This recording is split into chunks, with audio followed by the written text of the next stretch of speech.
Приветствую вас на канале Техревизор. В этом рейтинге вас ждут 5 лучших ноутбуков с ценником до 40 тысяч рублей на 2024 год. Сразу скажу, игровых монстров с RTX на борту не ждите. Такой бюджет обычно ищут ноуты для работы в офисных программах, для учебы, для дома или просто ребенку, который в свою очередь будет уже что-то пробовать выжимать в играх. Поэтому тут главное, чтобы ноут не оказался полной лажей по качеству дисплея, характеристикам процессора, количеству памяти и автономности. А таких при отборе я встретил немало. Вот поэтому и подготовил вам краткую выжимку из 5 моделей, которые можно смело рассмотреть к покупке под свои задачи. А чтобы вы могли узнать актуальную стоимость моделей из этого рейтинга, я оставлю в описании под видео ссылки на маркетплейсы. Прежде чем продолжить, подпишитесь на канал и нажмите колокольчик, чтобы не пропустить выход новых обзоров и рейтингов. Ну а теперь приступим. На 5 место я решил поставить Lenovo V15 G2 IJL для тех, кто ищет самый доступный ноутбук с ценником в районе 20 тысяч рублей. Решил, что хотя бы одна такая модель в рейтинге должна быть, чтобы вы точно смогли выбрать. Итак, ноут проще не придумаешь, поэтому особых достижений с его стороны не ждем. Весь в пластике, без каких-то особых петель для открывания одной рукой или полностью разворачивающейся на 180 градусов крышки. Внешне только немного базовых разъемов из HDMI, LAN, USB и хватит. Здесь стоит неплохой дисплей с диагональю 15,6 дюйма и Full HD разрешением. За качество цветопередачи, насыщенность и яркость отвечает TN-матрица. Многих она сразу отпугнет, но по факту бояться особо нечего. От работы на TN голова не разорвется, глаза не вытекут, а мозги не будут биться в конвульсиях. Скорее всего, вы даже не заметите разницу, если только не поставите напротив дисплей на IPS. А даже если и поставите, то, о чудо, на этой TN окажется, что цвета достаточно насыщенные, яркости с запасом хватает, да и картинка в целом ничего так.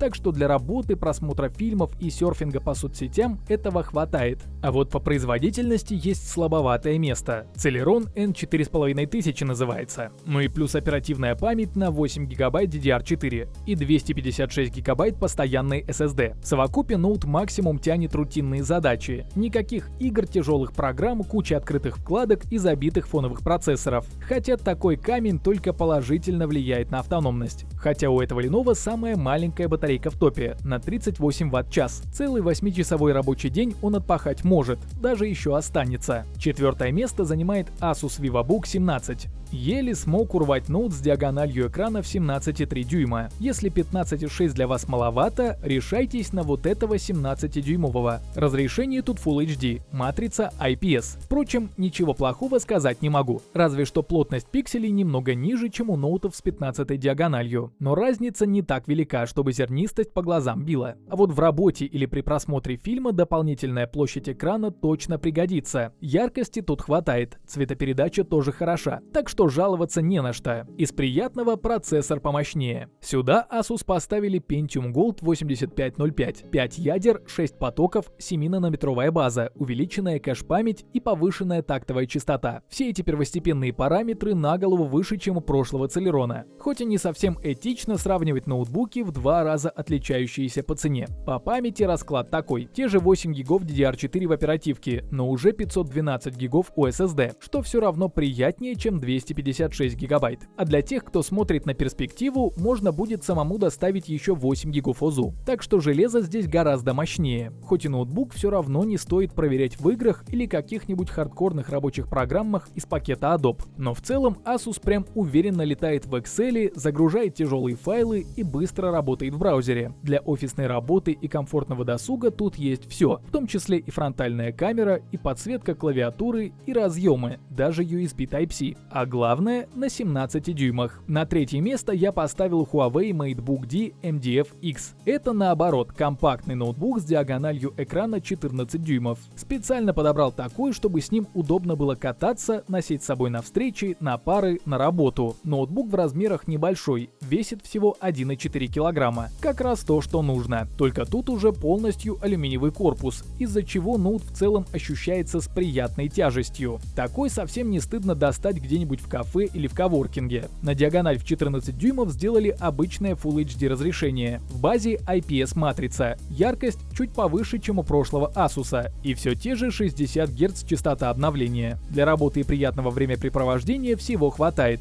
И цветопередачи, и насыщенности, и сочности. Разве что углы обзора слабоватые. При отклонении матовая поверхность дисплея бликует и портит картинку. Но все-таки для наших задач это не такой важный параметр. Процессор тут стоит такой же простой. Core i3-1215U. Не сказать, что он сильно мощнее прошлого пенька. На одной ядро и пару потоков больше, плюс пара мегабайт кэша. К ним идет такая же память DDR4 на 8 256 гигабайт. Без возможности доставить плашку. И по итогу получается не такой уж заметный прирост по производительности. Что в браузере, что в лайтовых играх разницы процентов 10 не слышно вовсе. Разве что где-нибудь в стресс-тестах бенчмарков. Но это уже мелочи. Главное, что с офисным пакетом программ ноут справляется, не тормозит и быстро загружает простые проги. По разъемам новенького не завезли. Один HDMI для подключения ноута к монитору, пара USB-A и Type-C для периферии. То есть всего хватает. На второе место рейтинга я поставил ноут пожирнее.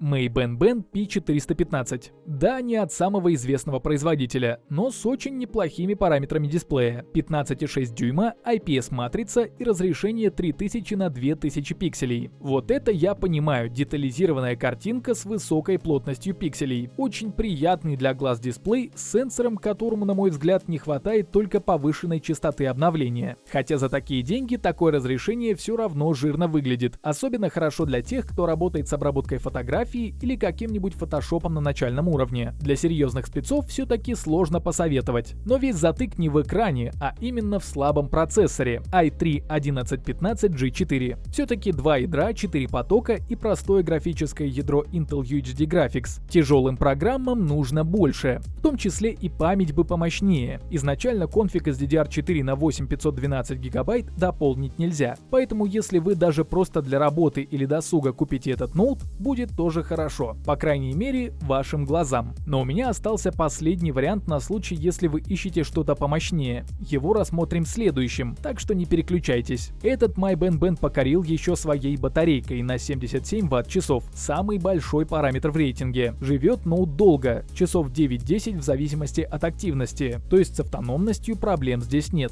А внешне это такой же стильный ноут в алюминиевом корпусе, со всеми разъемами, еще и раскладывается на 180 градусов. Конечно, опция не самая важная, но это говорит о высоком качестве петель. На первое место я поставил вот такой Acer Extensa 15. Как по мне, за 40 тысяч рублей лучшая начинка из всего возможного. Хороший выбор тех, кто ищет максимально производительный ноут для работы, обучения или хотя бы каких-то игр. Тут стоит Ryzen 3 седьмого поколения, единственный AMD-шный ноут во всем рейтинге. Да, хоть Ryzen 3 звучит не так многообещающе, но в этом бюджете я нашел еще ноут на Ryzen 5, тоже седьмой генерации. А как оказалось на тестах, разница в производительности была минимальной, несмотря на заметную разницу в ценнике. Поэтому, чтобы сэкономить, я решил, что лучше будет взять третью Рязань и максимальный конфиг памяти на 16-512 гигабайт DDR5 поколения. В совокупе с 4 ядрами и такой памятью получается немалый прирост в производительности относительно прошлого My-Ben и даже прошлого Huawei на 4-ядерном Core i3. У Рязани же обновленная 6-нанометровая платформа, чуть выше тактовая частота ядер и мощнее графическая часть. AMD Radeon 610M моложе на несколько лет, чем Intel UHD Graphics, имеет выше скорость текстурирования и меньше энергопотребления. В итоге тут из коробки вы получаете сразу же свежий проц, свежую память в хорошем количестве и возможность хотя бы на низко-средних настройках графики запустить большинство современных игр. Плюс работа в тяжелых программах тоже не исключена, хоть и не на профессиональных мощностях. Кстати, Acer еще и для фриланса штука хорошая. Да, не такой тонкий и легкий, как, например, тот 14-дюймовый Huawei. Все-таки у Acer дисплей на 15,6 дюйма с Full HD разрешением, но в портфель поместится без проблем. Да и все-таки микрофон, динамик, веб-камера не просто же так ему даны. Пользуйтесь, их качество работы хватает для созвонов и общения. Так что по общей сумме всех параметров получается очень годный ноутбук в пределах 40 тысяч рублей. На этом мой рейтинг подошел к концу. Стоимость всех моделей рейтинга можно посмотреть по ссылкам, оставленным в описании и закрепленном комментарии. Подписывайтесь на канал, ставьте большие пальцы вверх, а также не забывайте включить уведомления, чтобы первыми узнавать о новых рейтингах и обзорах техники. А с вами была команда канала Техревизор.